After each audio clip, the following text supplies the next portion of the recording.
Special measures were needed.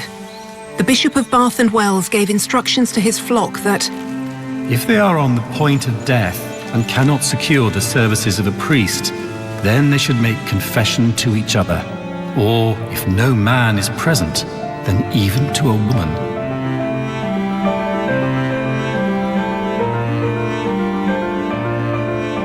There was little comfort in that idea, and less in the likelihood that sin was the cause of all this suffering. In the autumn of 1348, William Edendon, the bishop whose tomb lies here in Winchester, had no doubt of the diagnosis. It is to be feared that the most likely explanation is that human sensuality, the fire which blazed up as a result of Adam's sin, has now plumbed greater depths of evil, producing a multitude of sins which have provoked the divine anger by a just judgment to this revenge. Bishop Edendon urged his congregation to pray for their souls and confess their sins.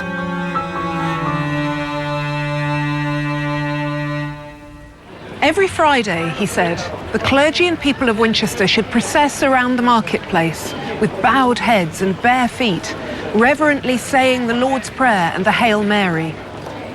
And he granted all those who did so an indulgence of 40 days. That is, the time they would eventually spend in purgatory would be 40 days shorter.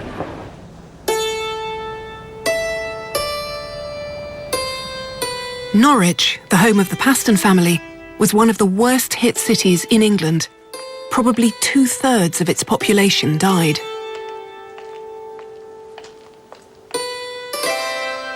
And now, for already devastated families, the plague became a recurrent fact of life.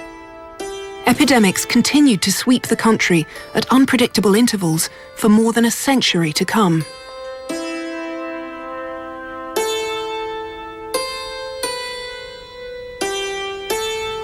The plague of 1479 was particularly virulent.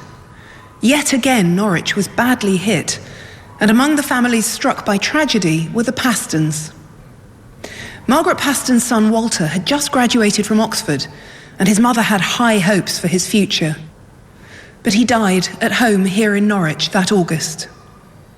The family were in church to hear Mass for his soul when news came that his grandmother Agnes had died. And these losses were weighing on the mind of Margaret's eldest son John when he wrote to her from London that autumn. "I was in such fear of the sickness," he said. A couple of weeks later, he too was dead.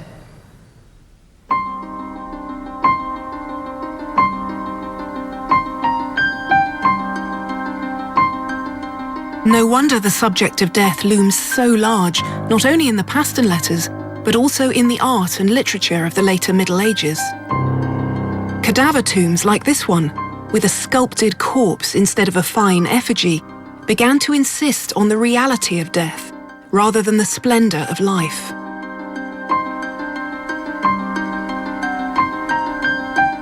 And the message was spelled out in the story of the 3 living and the 3 dead, which was once told with urgent drama in this now faded painting at Paston Church. It was a popular tale told in paintings and manuscripts across Europe. 3 young kings are out enjoying the hunt when they're confronted by a dreadful apparition. 3 skeletons who tell them, "As you are, we once were. As we are, so shall you be." It's a ghastly vision of their own future, and a reminder that power and riches meant nothing in the face of death. It's not surprising that death haunted the medieval imagination, and that anxiety about it manifested itself in unusual ways. In about 1400, a monk from Byland Abbey in Yorkshire recorded some local ghost stories. These featured poor wandering souls who had not even made it to purgatory, perhaps because they'd been excommunicated or died too soon to be baptized a Christian. They are chilling stories, but strangely offer some comfort too. Why were ghost stories written down here at Byland? Well, it wasn't unusual in the later Middle Ages for monks to write down ghost stories, because ghost stories were a very good way of teaching people about the pains of purgatory and the suffering of the dead and the need to remember the dead and pray for them.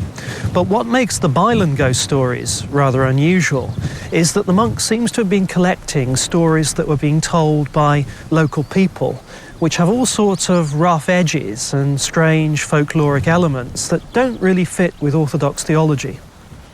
It seems that a number of the ghosts are actually struggling to get into purgatory in the first place.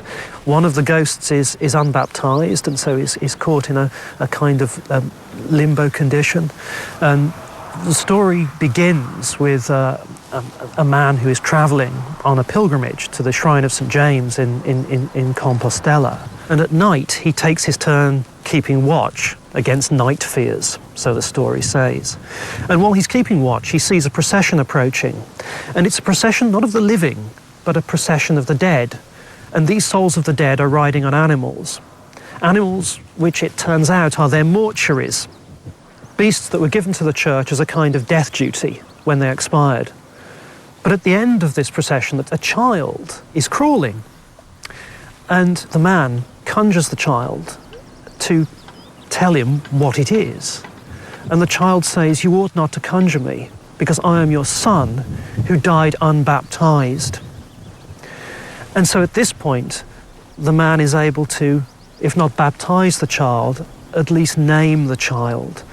And this clearly is enough to transform its state, because at this point the child jumps up, rejoins the procession, but walking erect.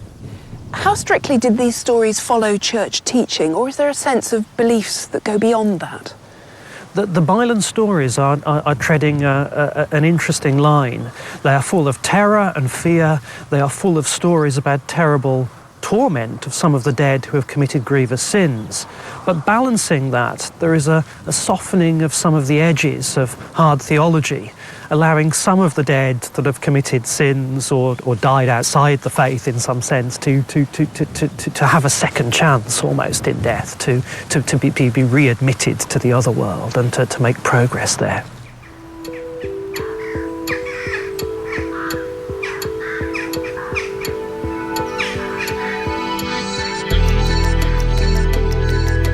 Stories like this showed how much souls could still be helped after death. But what the dead couldn't do was help themselves. Their fate now depended on the or no family or friends.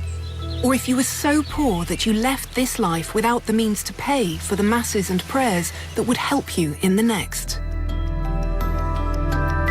Belief in purgatory was so universal that the church had a special feast day to make sure that no one was left to face it totally alone. All Souls Day fell on the 2nd of November, and it was a chance to do exactly what it said, to remember all the souls in purgatory, in God's prison, explained a 14th century priest named John Merck, who have great need to be helped. The greatest help they could have would be the masses said on All Souls Day, but other customs developed too. In old time, Merck explained, good men and women would this day buy bread and deal it, give it to the poor, hoping with each loaf to get a soul out of purgatory. And during the night before, church bells were rung in the darkness to comfort the souls in their suffering, that they were not forgotten.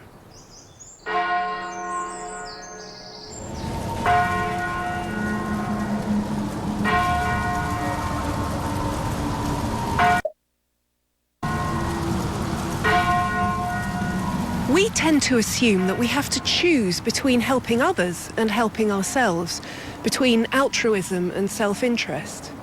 But the huge strength of medieval beliefs about the dead was that no one had to make that choice. The rich had money to spend for the good of their souls, but their wealth in this life meant they had to work harder to reach heaven in the next.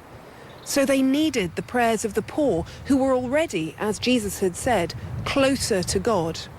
So the rich could help the poor with money, and the poor could help the rich with prayers. And by doing these works of charity, everyone, rich and poor, would also be helping themselves.